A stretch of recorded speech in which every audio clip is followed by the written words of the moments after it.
طرح نهضت ملی مسکن مهمترین پروژه اجرایی دولت 13 و بزرگترین پروژه حوزه مسکن پس از انقلاب اسلامی است.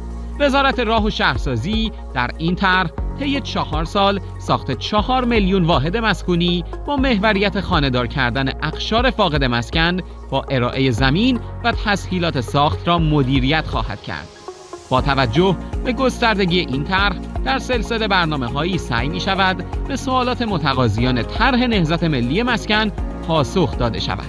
با قسمت 5 از این سری ویدیوها در خدمت شما هم میهنان عزیز هستیم. سوال 1.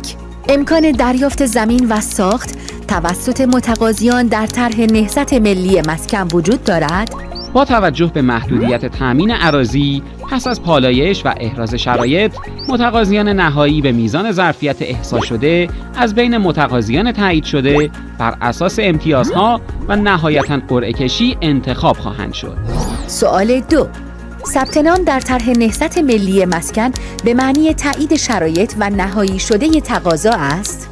متقاضیان میبایست شرایط عدم سابقه مالکیت، عدم دریافت زمین، واحد مسکونی یا تسهیلات یارانه مسکن و سابقه سکونت در شهر محل تقاضای واحد مسکونی را داشته باشند. سوال 3.